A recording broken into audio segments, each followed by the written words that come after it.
Hi, and welcome to the latest episode of History You Didn't Know But Should. I'm Ray. And I'm Chris. And this is October, Chris. That didn't Hard to make believe. Your favorite month. This is your best season ever in this moment. I mean, you've just had a grin on your face. I mean, you're just super excited because you're all about Christmas. I get that, but when it comes to October, this is all you.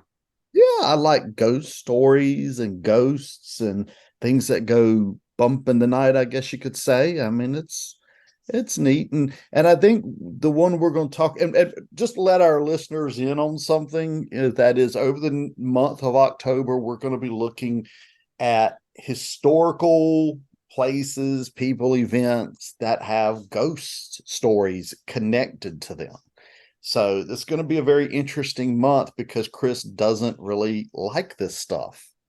No, I don't because it does scare the boo out of me. And so it's going to be spectacular. And so, but I'm thankful that we are incorporating some pretty good history into it, and so you can have both. And we just finished a long series on the wives of Henry, which I really enjoyed, and so now we get to move to these scary things, which are fascinating. And this one is really just it's odd, but I think it's also super scary. And well, I'm not going to spoil it, so let's just get into it.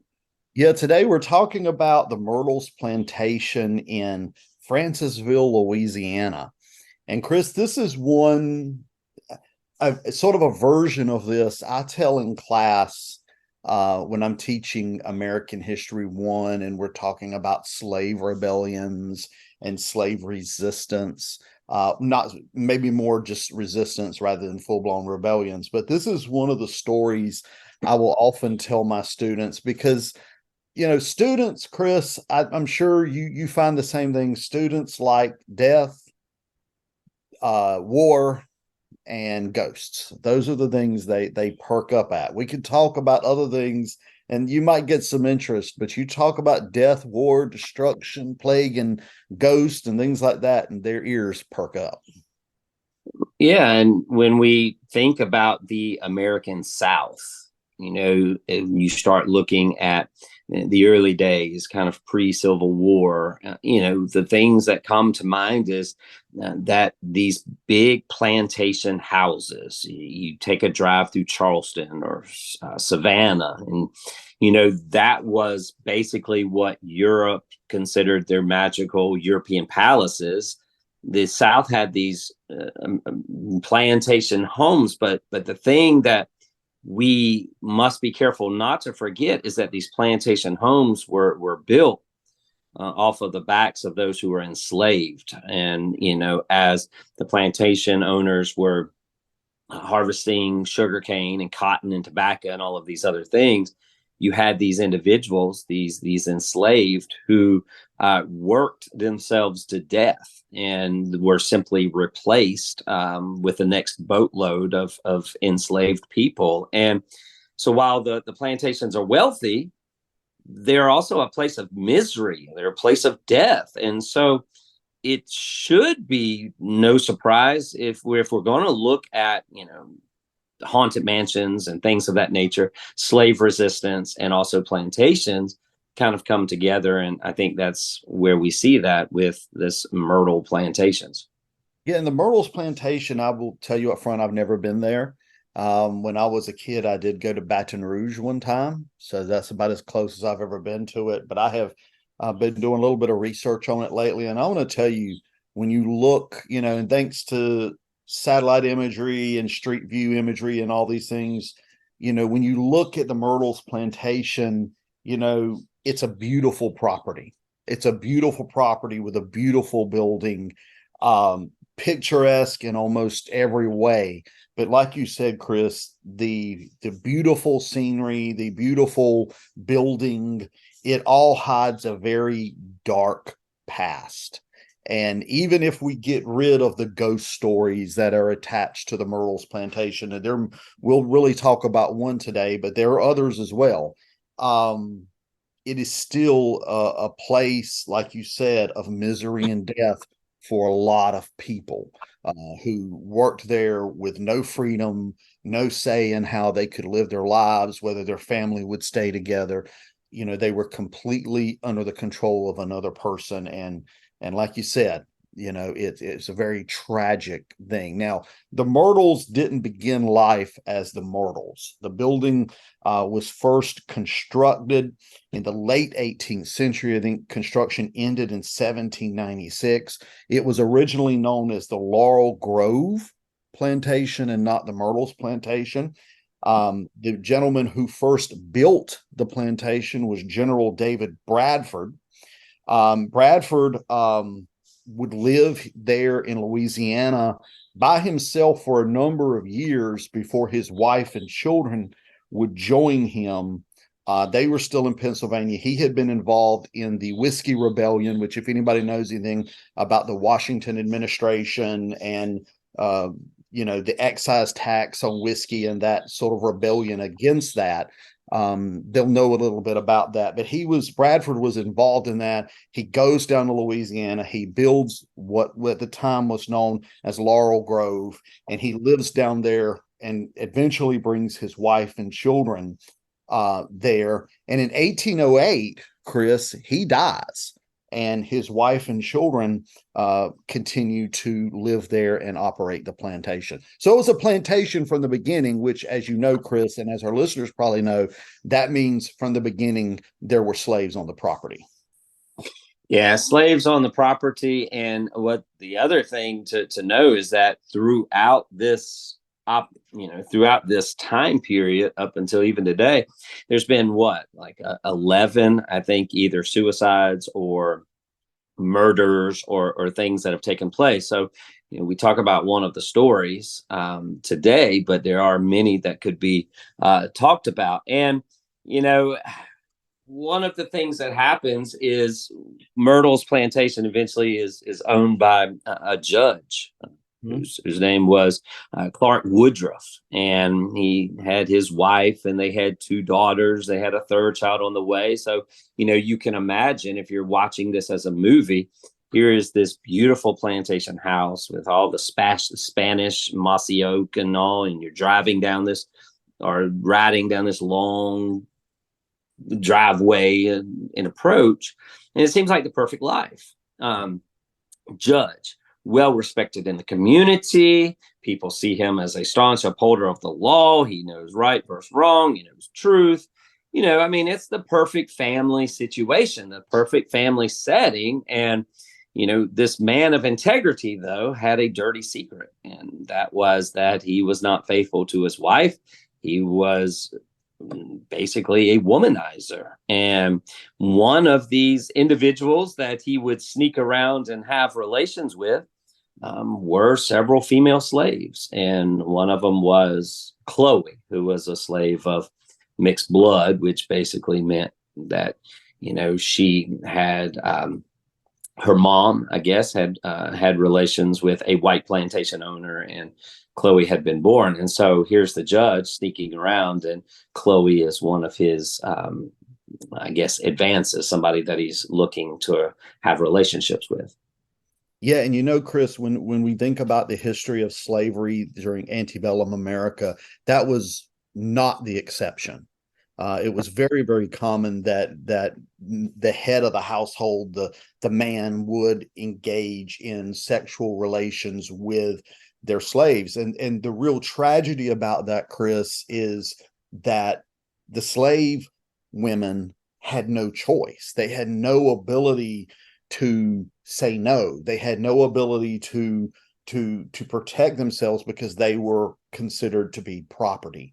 They were property of that slaveholder, and he believed, therefore, he could do whatever he wanted. And a lot of times, Chris, that didn't just stop with the head of the household. You also see young men, as they're growing up in this context, take on that behavior that they saw in their father. And I'm sure a lot of times the wife knew about it. And the other sad thing that goes with this is when you're talking about, we'll use Chloe as an example, that she had no choice.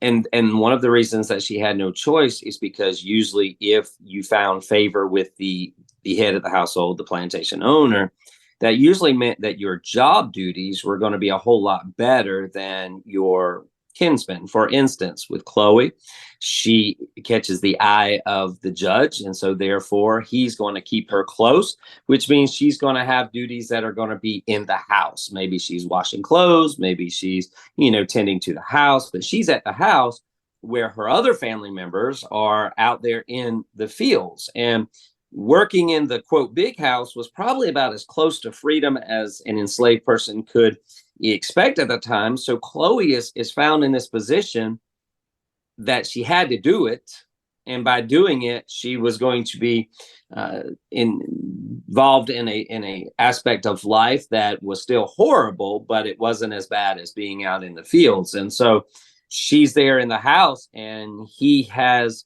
many opportunities to be with her, but then, right, unfortunately, what happens in this scenario, as we read about over and over and over, is that the judge or any owner of the house, head of the household, would grow tired of that particular slave and would then move on to someone else. And here we have Chloe, who begins to think that just possibly he's getting tired of her, and soon he would be looking for a new lover, which means that she's going to be sent back to the fields, and that will cause her to do some things to try to avoid that from happening.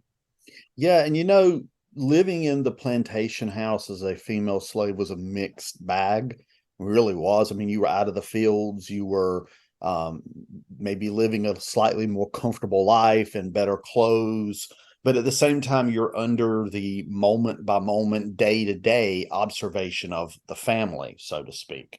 So it was, in one hand, in some ways, a good thing for a slave to be in the house, but on the other hand, a bad thing for the slave to be in the house. And Chloe, at this particular point, and the historical record's not totally clear, we'll talk about that a little later, but she begins listening. She goes up to doors and she listens to family conversations, and she becomes quite the little eavesdropper as she's trying to figure out what is going on. And what she does is she takes the information that she obtains through when she's listening to what is being said, she takes that information and she adjusts her behavior to sort of put herself in better favor with the family. And I guess at some point she figures that's not going to work anymore, or that's not working very well. So Chris, she takes a very tragic step, and that is she decides that, and exactly her thinking at this point is not clear. So some of what I'm getting ready to say is pure speculation. But it seems that maybe she decides that the best thing to do to get herself back into the good graces of the family, because let me go back a second. She's caught spying on the family. Clark Woodruff catches her spying on the family, and he has one of her ears chopped off, right? So now she's wearing a green turban. She's maimed. And I guess she decides the best way to get back into favor with the family is to sort of demonstrate to them that she is needed. Yeah, she's got to prove her worth to the family. I mean, she's got to prove that she belongs and that she needs to be there. And her opportunity comes when she is asked to help set up a birthday party for one of the Woodruff's daughters, and the judge is not there, and so the wife and the daughters are planning on celebrating a birthday, and they're going to eat cake in the dining room. And so Chloe has this opportunity. This is her moment. And so what she does is she goes outside and she picks these leaves or whatever off of a particular plant, and she knew that the leaves of the plant had a small amount of poison. And so she takes this leaf and she kind of mixes it in and adds it to the birthday cake. And she thinks in her mind, if the girls get sick and the wife gets sick, then I'm going to come to the rescue. I'm going to nurse them back to health. I'm going to take care of them because I know what's wrong with them. And I'm going to prove myself invaluable to the family. And, so she's the one who cares for the children. So she does just enough to get them sick with the hope that she can take care of them. And so the family eats the birthday cake, and Chloe finds out that she's made a terrible mistake because the girls start going downhill really, really quick. And Chloe's trying desperately to save them. She's doing what she can. And Ray, while the judge is away, this birthday party turns from a celebration to a disaster as the young girls, the mom, and the child that was expected to come, were all dead. Yeah, and this is where history is a little foggy, I guess, because some things aren't documented very well. And one version that what you just walked through is the version of is the version that I was referring to earlier. But one of the versions of this story that I've told my students in class, and I've seen it other in other places. I didn't really run across it much when I was preparing for this episode, but is that she tries to poison the father, and the children get into the cake accidentally. So we don't know which it was. I think it's possible. I mean, the version that you just described that I've got in my notes here is probably the more likely. But either way, she bakes this cake either thinking that the kids are going to get sick and she's going to nurse them back to health, and she's going to be the big family hero, and she's going to be seen as very important and essential, or she thought she was going to kill the old man and the whole thing backfired. But either way, Chris, what a tragedy. What a tragedy to have on your conscience that you're responsible for these people's death. And then, of course, what happened to Chloe at this point? Again, I've seen two different versions. The version I've got in my notes states that she is taken by her fellow slaves and hung, and that her body's thrown into the river. Another version that I've heard over the years, Chris, is that the father dies, and so she's hung in for that reason. So but either way, she meets a very tragic end, being hung and body thrown away, because of, and all of this goes back to how she was being treated. Yeah, and I think that's the beauty of history, is that there's so many different accounts to go with. But kind of going back to the one account that I'm more familiar with, is the fact that these enslaved were scared.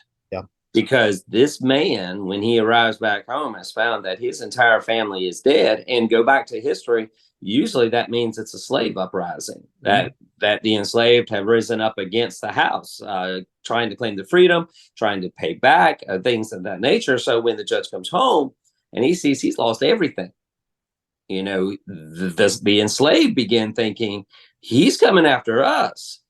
And we didn't have anything to do with this, and we've got to cover ourselves. So the enslaved kind of decide to take matters into their own hands, to throw, Chloe proverbially under the bus, and let her be the one, because they need to prove their loyalty to the master. So you see this battle, which is all about history during this time period in which people are trying to prove their loyalty to the master, to hope that the next day would be the day that freedom would come.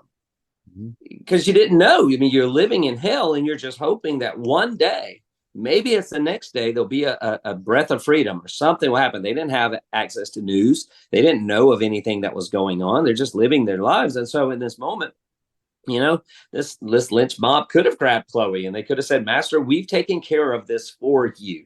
We are so sorry. But we've taken care of." But I do find it interesting also that the father, the judge, that one of the things that he did is he closed the dining room where the party happened, and he never used it again, and it was sealed off. And I think that shows his sadness, which then could make way of his anger, and so I think you can put those together. But it is a tragic story. But it also doesn't end there, does it? Because the story of Myrtles Plantation isn't just that one incident. Of course, there's many, many more, but even today, people are very aware if they visit the plantation of this experience. Yeah, there's a murder that happens there. Um, um, there's someone who dies of tuberculosis. There's all sorts of tragedies connected with this building.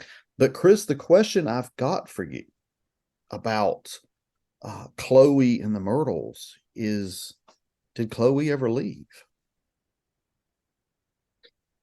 Did Chloe ever leave? Is, Listen, is she still there?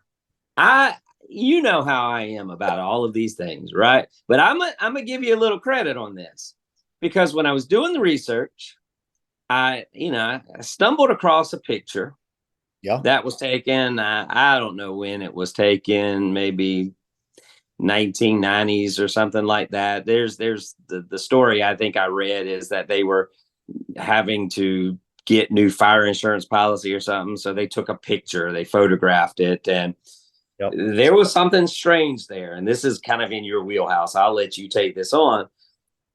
And I have to say that for a brief moment there, I think, oh, maybe Chloe's still there. Yeah. So you remember, did you see that picture? Yeah, the famous picture. Yes, they were trying to get the house update on the insurance policy. Let me look at my notes and see if I can find out when that it was 1992 actually when that particular picture was taken. They were trying to get update on their insurance policy or whatever, and there is this image, looks like on the side of a building, and it In sure between the two does. buildings. Yeah, Yeah. it's in between the what was it, the pantry and some other things right in between. So it's like a little alleyway, if you will. And it looks like a lady, period, circa mid 19th century, who probably was a slave. The people who took the picture claim, of course, that there was no one in the area when the picture was taken, that it couldn't have been anybody else. Honestly, Chris, my skeptic's going to come out here because I haven't been able to find any pictures of the same spot of the building from the exact same angle to see if it was a shadow or a bush or something that's been misinterpreted. But there's other pictures supposedly of Chloe looking through the window or something like that when a family is trying to take a photograph. So, there's allegedly, Chris, photographic evidence that among other spirits that may continue to haunt the Myrtles, Chloe may still be around.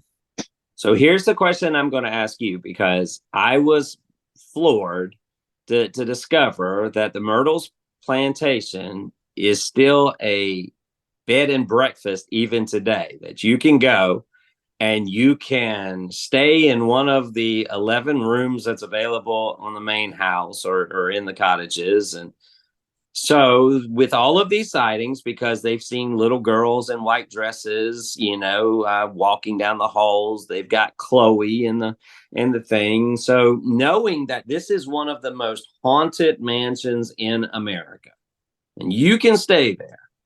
Now, I know what I'm doing. I ain't even going to go on a tour of the place. But are you spending the night there? Absolutely. No hesitation whatsoever. No hesitation whatsoever. I would be And if there. Chloe, the green turbaned person, yells out Ray, that will be the highlight, one of the many highlights of your life. Gosh, I would be telling that story for the rest of my life. I would be scaring people the world over with that story. Yeah, I mean, no doubt about it. That would be a fascinating thing there. That would be absolutely amazing to get to just get to visit a place like this and to know some of the stories that happened there and to yeah, absolutely I would do that. You wouldn't? There's no way I would literally roll over in my grave or something like that. And there, it would not be I have no interest whatsoever in that. I mean, honestly, I see a commercial on TV advertising one of those horror movies and I turn away. So there's no way I'm walking onto one of these places. But I do think that in this situation, you have the opportunity to bring history enthusiasts and paranormal enthusiasts together, and you have a really unfortunate, tragic historical story that is still, quote, alive, possibly today. Yeah. Yeah. I mean, it's in some ways the Myrtles is the best of both worlds. And of course, this is not a paranormal podcast. So we're not going to get into whether it's really haunted or not. That's not the issue. The issue is Chris won't go anywhere near it. So that's Nope. the we need to deal with here. Now, before we sign off on this podcast, I think we've got to throw a complete wrench in the story here, Chris. And that is that Chloe and all the narrative we've gone through, there's very little historical evidence to back it up, which isn't totally surprising because, I mean, you depend on people keeping good records and all that stuff. So, a lot of it is just a story. How much of it is true? How much of it is just a story? We don't know. Was there a slave named Chloe? We don't know. Was she hung by her fellow slaves? We don't know. Is she still there? We don't know. But it's a good story. And like I said earlier in the podcast, Chris, I just love to tell the story to my students. And if you are truly desiring to be a historical researcher and a historian, if you really want to find out if there's any truth to it, then hop on down near Baton Rouge, go and spend a night in good old Myrtles Plantation, and you just might find out for yourself about this history you didn't know but should. And all I'm going to ask my listeners and our listeners doing this podcast is let them go and find out, and they can let us know, because I will not be visiting the place. Let us know. Chris isn't going. Yep. Okay. All right. Well, I hope our listeners have enjoyed this episode. We're going to keep, like I said earlier, throughout the month of October, we're going to keep doing these type of history/spooky stories, and we hope you enjoy them. Make sure to share this podcast with your family and friends. Until next time, I'm Ray. I'm Chris. I'll talk to you later.